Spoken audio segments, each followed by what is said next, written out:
masuk ke apa yang akan disampaikan, mungkin sedikit perkenalan dulu. Nama saya Angga Permana SLK SPDGR karena lulusan UPG, jadi mohon maaf dipasang gelarnya. Dan saya juga secara pribadi mungkin ada yang ikut juga kemarin program Google Master Training. Jadi sudah ada sertifikat derivator level 2 dari Google dan lagi menunggu sertifikat trainernya mungkin tanggal 20 sampai tanggal 20 inilah kalau lulus gitu ya. Nah, hari ini mungkin sedikit ingin definisi tentang budaya positif. Kalau di CGP itu ini modul 1.4, jadi modul terakhir di modul pertama ada yang dinamakan budaya positif gitu ya.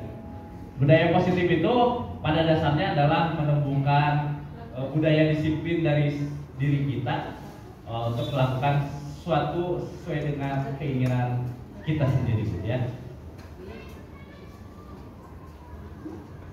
Nah, dimulai dari motivasi perilaku manusia. Jadi pada dasarnya setiap tindakan, setiap perilaku dari diri kita memiliki berbagai macam motivasi.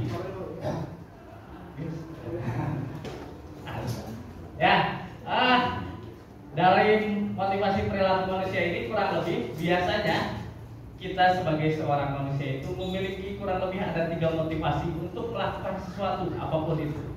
Yang pertama adalah untuk menghindari ketidaknyamanan atau hukuman. Jadi kita melakukan sesuatu itu karena tidak ingin dihukum gitu. Atau kalau misalnya siswa kita kasih tugas, motivasinya yang penting dicarikan ke guru. Salah satu motivasi yang mungkin ada dari diri anak itu kayak yang penting tidak dimarahi oleh guru. Nah, selanjutnya mungkin ada juga yang motivasinya adalah untuk mendapatkan imbalan atau penghargaan dari orang lain gitu ya. Jadi ketika ada orang dan mungkin juga banyak orang gitu ya di sekolah kita, khususnya murid kita, ketika melakukan sesuatu itu ingin mendapat penghargaan atau pujian. Dan yang terakhir, untuk menjadi orang yang mereka inginkan dan menghargai diri sendiri. Jadi pada dasarnya 3 motivasi dalam diri manusia ini dalam melakukan sesuatu itu minimal ada 3, dan mudah-mudahan kita semua yang di sini, termasuk yang datang ke sini, bukan karena takut dihukum oleh ketua, bukan juga untuk mendapat penghargaan, tapi merasa untuk menghargai diri sendiri, bisa belajar bersama-sama di sini.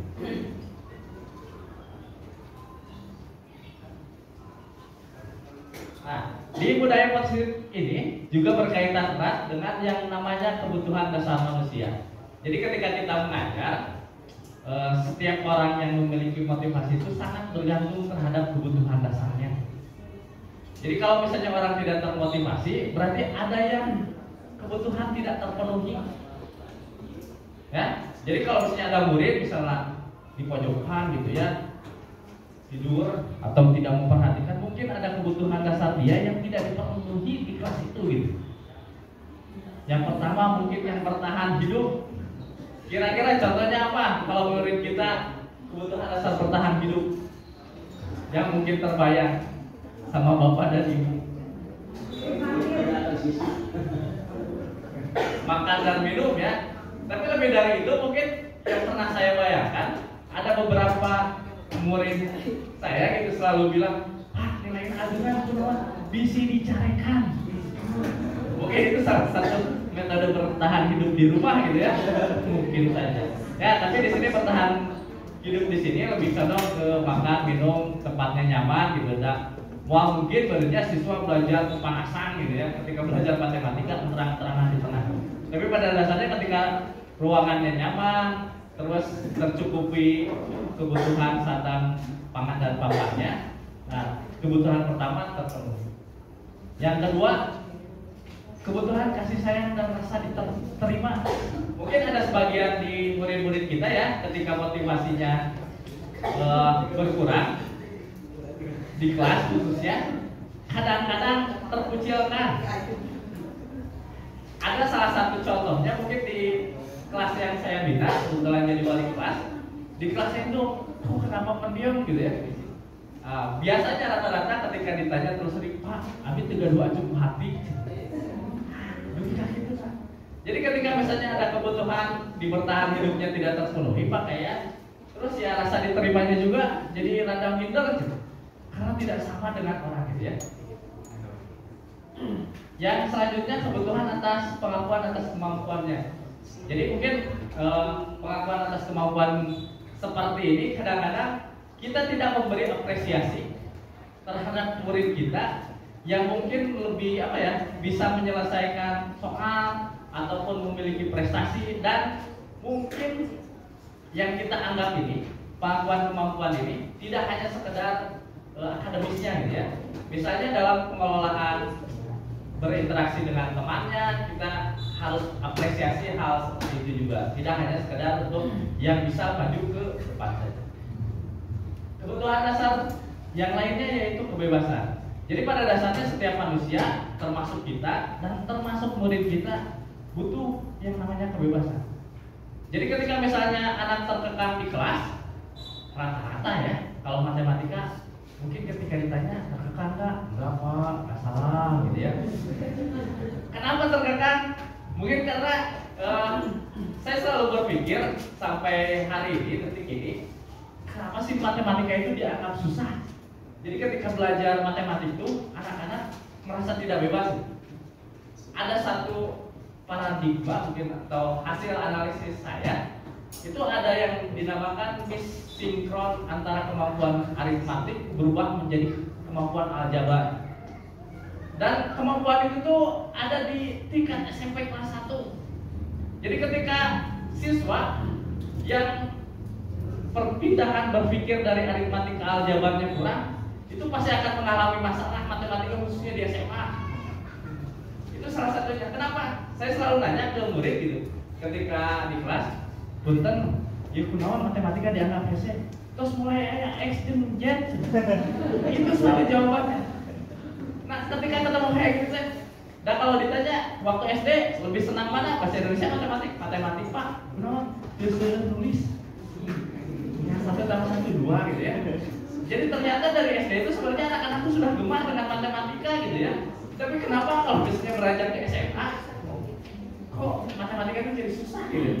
Nah, karena setelah saya analisis, itu karena kemampuan berpindah pemikiran matematika dari matematika yang hitung-hitungan ke aljabarnya tidak nyampe. Jadi kalau misalnya tidak nyampe, ya terpaksa kita harus menyisipkan sedikit-sedikit materi bagaimana cara merubah pemikiran anak-anak dari berpikir aritmatik ke berpikir aljabar, salah satu. Oh, yang satu lagi terakhir, kebutuhan dasar manusia sama kayak kita ya, yang dinamakan kesenangan. Jadi anak-anak dan kita pun membutuhkan yang namanya kesenangan. Jadi kalau misalnya ngajarnya tidak menyenangkan, jangankan mereka, kita pun kalau diajar tidak menyenangkan tidak mau, karena ini dasar. Belajarlah untuk mengajar dengan menyenangkan. Salah satunya mungkin yang saya pelajari dari banyak, terutama Bu Ketua, diajarkan banyak sekali ice breaking gitu ya. Jadi kadang-kadang ke kelas, Pak ice breaking, ayo. Pak games, ayo. Jadi ketika ada satu kesan kemarin saya sempat meninggalkan sekolah selama 1 minggu karena ada kegiatan di Bandung. Dan ketika balik lagi, Pak kemana wae? Kangen cara belajar. Nah, ketika belajar kayak gitu, kita ada motivasi gitu ya. Jadi berarti kita itu dirindukan gitu ya di sekolah, di kelas kita sama anak-anak. Meskipun ya mungkin banyak yang dirindukannya mungkin karena sering main gamenya gitu ya, menyenangkannya. Dan mungkin ngajar matematikanya yang tidak terlalu menekan karena anak-anak selalu senang dengan kebebasan.